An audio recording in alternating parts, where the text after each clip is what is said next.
ഈശോ ചെയ്ത മറ്റു പല കാര്യങ്ങളുമുണ്ട്. അതെല്ലാം എഴുതിയിരുന്നെങ്കിൽ ഈ ഗ്രന്ഥങ്ങൾ ഉൾക്കൊള്ളാൻ ലോകത്തിന് തന്നെ സാധിക്കാതെ വരുമെന്നാണ് എനിക്ക് തോന്നുന്നത്. ഇതെവിടെ എഴുതിയിരിക്കുന്നത്? യോഹന്നാന്റെ സുവിശേഷത്തിന്റെ അവസാനത്തെ വാക്യം. യോഹന്നാൻ സുവിശേഷത്തിന്റെ ഒറിജിനൽ കൺക്ലൂഷനായിട്ട് പറയുന്നത് ഈ ഭാഗമാണ്. 20-ാം അധ്യായമാണ് ഒറിജിനൽ കൺക്ലൂഷൻ. 21-ാം അധ്യായം ഒരു ലേറ്റർ അഡീഷൻ ആണെന്ന് പറയുന്നുണ്ട്. ഈ ഗ്രന്ഥത്തിൽ എഴുതപ്പെടാത്ത മറ്റനേകം അടയാളങ്ങളും ഈശോ ശിഷ്യരുടെ സാന്നിധ്യത്തിൽ പ്രവർത്തിച്ചു. അപ്പൊ സ്വാഭാവികമായിട്ടൊരു സംശയം വരും, അപ്പൊ അതൊക്കെ എവിടെ? അതിന്റെ ഉത്തരമാണ് ഹോളി ട്രഡീഷൻ, വിശുദ്ധ പാരമ്പര്യം. അതൊക്കെ എങ്ങനെയാണ്? ഈ ഗ്രന്ഥം രൂപപ്പെട്ട ഒരു സഭയിൽ, ഒരു സഭാ സമൂഹങ്ങളിൽ വാമൊഴിയായി കൈമാറപ്പെട്ടു വരുന്നുണ്ടായിരുന്നു.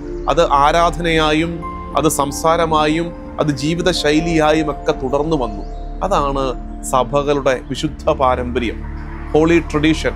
അതുകൊണ്ടാണ് നമ്മൾ പറയുന്നത്, പ്രൊട്ടസ്റ്റന്റ് ആശയം പറയുന്നത് സോളാ സ്ക്രിപ്തൂര, ബൈബിള് മാത്രമാണ് അവരുടെ സോഴ്സ് ഓഫ് ഫെയ്ത്ത്, വിശ്വാസത്തിന്റെ ഉറവിടം. പക്ഷെ കത്തോലിക്ക തിരുസഭയ്ക്ക് ആ ബൈബിള് മാത്രമല്ല, പിന്നെയോ വിശുദ്ധ ഗ്രന്ഥം, വിശുദ്ധ പാരമ്പര്യം, പ്രബോധനം. വിശുദ്ധ പാരമ്പര്യം എങ്ങനെയാണ് മനസ്സിലാക്കേണ്ടത്? ഇങ്ങനെ മനസ്സിലാക്കുക.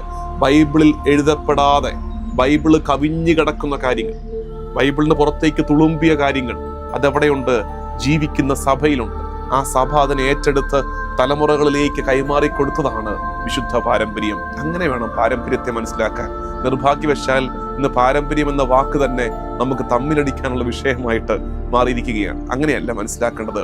വിശ്വാസത്തിന്റെ ഉറവിടങ്ങളാണ് വിശുദ്ധ ഗ്രന്ഥവും വിശുദ്ധ പാരമ്പര്യവും. ബൈബിളിന് പുറത്തും ഒട്ടനവധി കാര്യങ്ങളുണ്ട്. ആ പുറത്തുള്ളവ ലഭിക്കുന്നത് ജീവിക്കുന്ന സഭയിലാണ്, ആ സഭാ സമൂഹങ്ങളിലാണ് അത് തുടർന്ന് വന്നിരുന്നത്. നമ്മൾ ഏറ്റെടുത്തിരിക്കുന്നത്, പ്രത്യേകിച്ച് അപ്പസ്തോലിക പാരമ്പര്യമുള്ള സഭകൾ ഏറ്റെടുത്തിരിക്കുന്നത് ആ പാരമ്പര്യമാണ്, ആ ശ്രേഷ്ഠ പാരമ്പര്യമാണെന്ന് മനസ്സിലാക്കി സഭയോട് ചേർന്ന് നമുക്ക് നിൽക്കാം.